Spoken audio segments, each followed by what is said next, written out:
हर मुसीबत का सामना करने वाला एक शेर इस घर में पैदा हुआ है।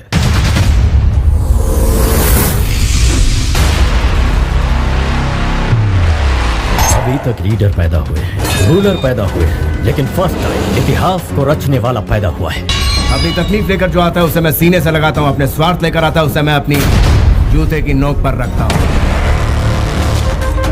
15 मिनट के लिए पुलिस को हटा लो, बता लेंगे किसमें हिम्मत है, कौन ताकत है। तू तो बिना एड्रेस बिना स्टैम्प का एक खाली लिफाफा है और मैं तलवार की नोक पर राज करने वाला पावर हूँ। कौन मौलाना हैदराबाद से बोलता है, कौन कहां से बोलता है, इसलिए बहुत चिंता मत करिए, क्योंकि बकरे की अम्मा कब तक खैर मनाएगी आप देखते रहिए बस। तेरा बाप आया।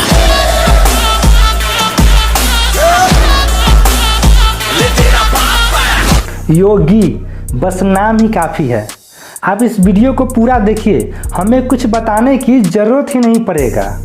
10 से 12 मिनट का ये वीडियो देखने के बाद आप खुद कहेंगे इनके जैसा नेता ही नहीं है आज के डेट में। जब 2017 के यूपी चुनाव में जब बीजेपी की जीत हुई थी, उस समय बीजेपी के पास बहुत सारे विकल्प थे, लेकिन योगी जी का नाम दूर दूर तक नहीं था।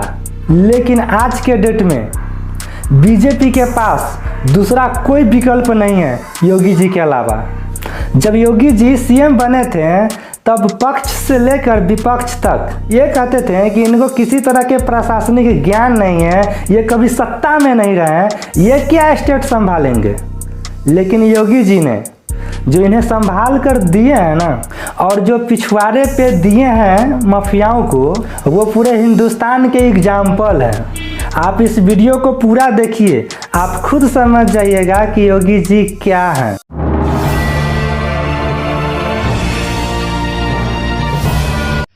आपको कोई एक थप्पड़ मार दे, आप उसके सामने आपकी प्रतिक्रिया क्या होगी? आप तत्काल उसका यमराज के पास, ये क्या बात है? तो मैं क्या अपराधियों की आरती उतारूं?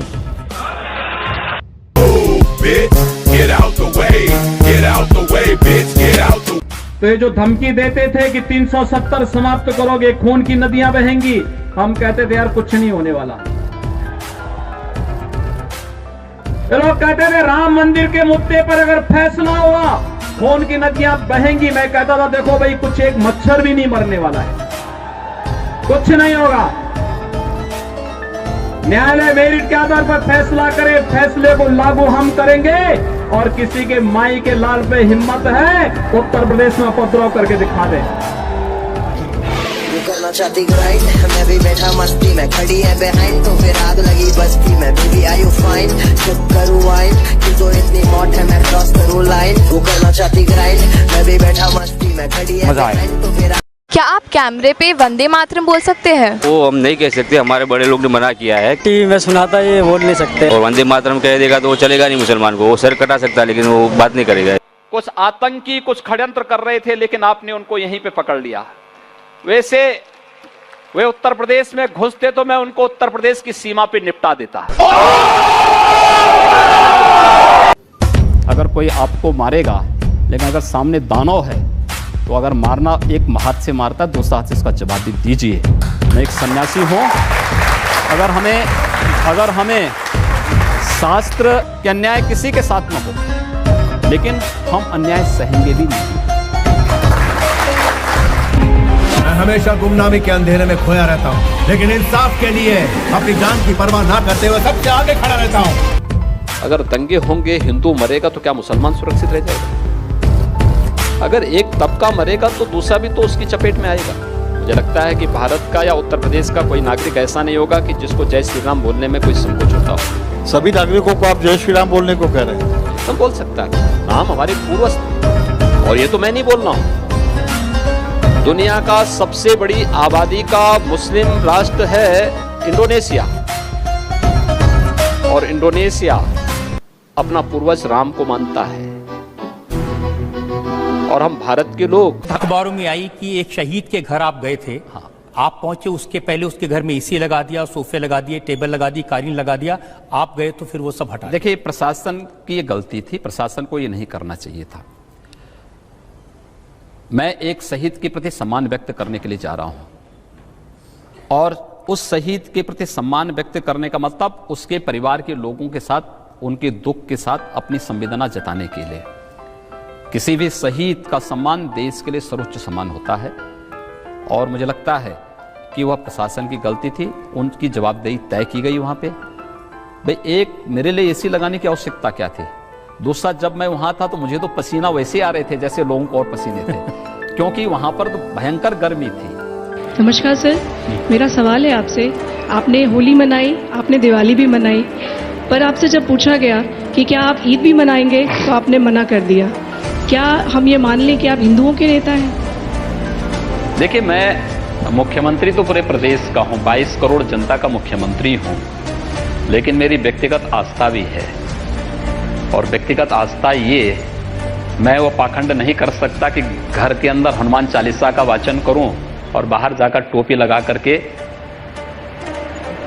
जो है दूसरा प्रदर्शन करूं। ये चीजें नहीं हो सकती हैं। मेरी आस्था मेरे स्थान पर है, मैं उसका पालन कर रहा हूं और मुझे हिंदू होने पर गर्व की अनुभूति भी होती है।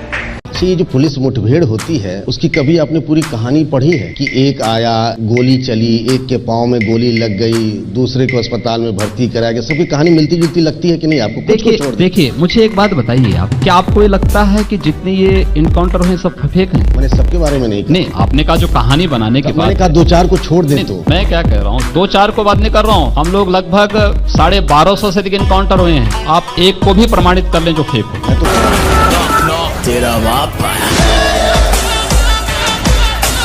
तो आपका तरीका वही चलेगा, लॉ एंड ऑर्डर में, कानून में, गाड़ी यूं ही पलटेगी। देखिए, प्रदेश में 24 करोड़ जनता के सुरक्षा सम्मान के लिए कानून का राज कैसे स्थापित होगा ये एजेंसियां तय करेंगी और उसके अनुसार ही उसको आगे बढ़ाएंगे। क्या निर्देश है आपका उनको? गाड़ी पलटती है। देखिए, एक्सीडेंट हो सकता है, इसमें कौन दो रहा है? देखिए, इसमें कहीं कोई एक्सीडेंट किसी का भी हो सकता है, क्या बात कर रहे हैं? ये क्यों की बात नहीं, ये कौन सी बात है कि अपराधी गोली चलाएं और हम पुलिस वाले से कहें कि भाई तुम अपने हाथ बांधे रहो? मैंने ये नहीं, और जब गोली चल जाए तो उसके बाद जो है तब जाके तुम गोली चलाना? मैंने ये नहीं, कौन सी बात हुई? अगर सामने से गोली चल रही है तो पुलिस को पूरा अधिकार है कि गोली का जवाब वो गोली से दे। गोरखपुर को हिंदुत्व की लेबोरेटरी बनाकर रख दिया है। आप अलीनगर का नाम आर्यनगर रख देते हैं, उर्दू बाजार का हिंदी बाजार, ये कहाँ जाके रुकेगा आपका? बिल्कुल होना चाहिए, क्यों नहीं होना चाहिए? अतीत के गौरव के साथ वर्तमान को जुड़ना चाहिए। अली से गोरखपुर का मतलब कहां से है? आर्यों से है। उस अतीत के गौरवशाली पलों के साथ अगर वर्तमान समाज जुड़ता है तो मुझे लगता है कि उसके सामने ढेर सारी संभावनाएं होंगी। हम किसी संकीर्ण दायरे में चलने के बजाय हाईवे पे चलें और हाईवे पे चलने के एक रास्ता तैयार किया जा रहा है। आप पर छत्रीवाद का और पता नहीं कौन कौन से बात का इल्जाम लगाते हैं। जो हम लोग जातियों का तमगा लेके, कथित श्रेष्ठता लेकर घूमते रहते हैं, उससे मुक्त हो। वो डोम राजा का प्रसंग बताएं, कैसे घटा, क्या हुआ? देखिए, आपको मुझे लगता है कि जिसकी जितनी बुद्धि होगी उतना ही सोचेगा। तेरा बाप आया। सिर पे टोपी पहन देने से धर्म नहीं हो जाता है।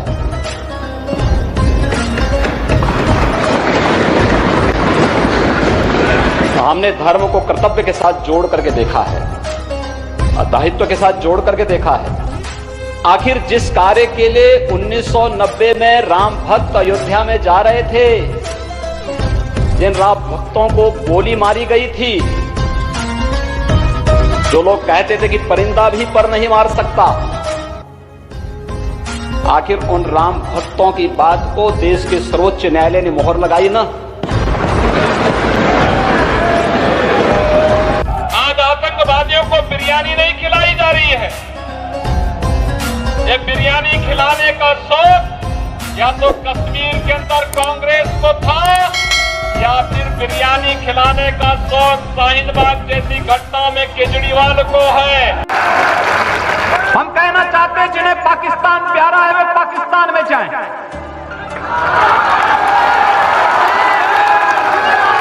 जिन्हें पाकिस्तान अच्छा लगता है वो पाकिस्तान चले जाएं। हम उसको रोकेंगे नहीं, अगर वो चाहेगा तो उसको जाने का किराया भी मुहैया करा देंगे।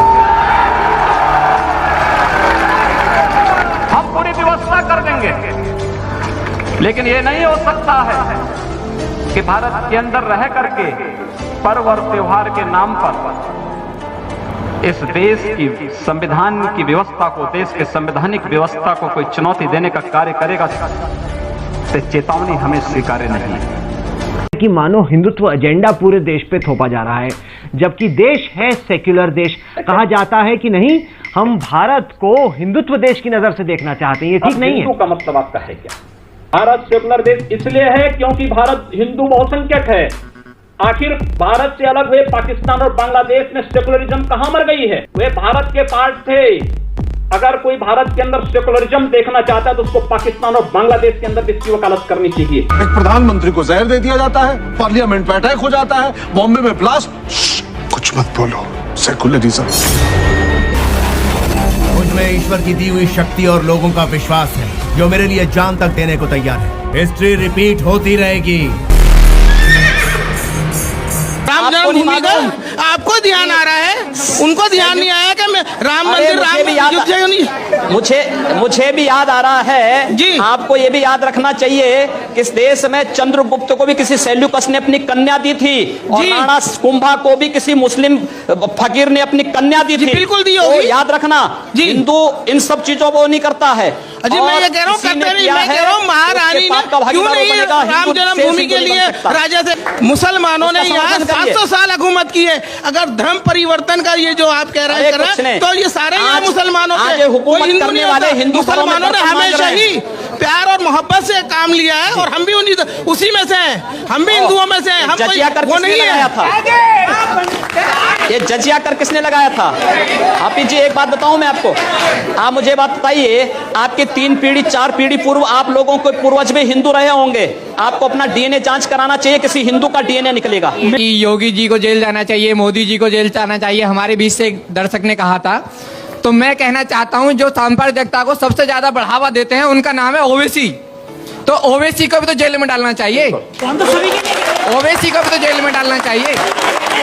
आपको जो है इन्होंने जो बात कही है, मुझे लगता है कि इस प्रकार के जिहादी उन्मादियों का नाम ही लेना अपने आप में पाप है, इसलिए इन पापों का नाम मत लीजिए, जाने दीजिए, उसको छोड़ दीजिए। समझा देना उसको, सेंट्रल में हो या स्टेट में, रूलिंग में हो या ऑपोजिशन में, देश में हो या विदेश में, जुल्म के खिलाफ मुझे ही पाएगा। आप योगी जी के सपोर्ट में हैं तो आप इस वीडियो को फैला दीजिए आग की तरह, और लाइक कीजिए, चैनल को सब्सक्राइब कीजिए और वीडियो को चारों तरफ फैला दीजिए। जय हिंद।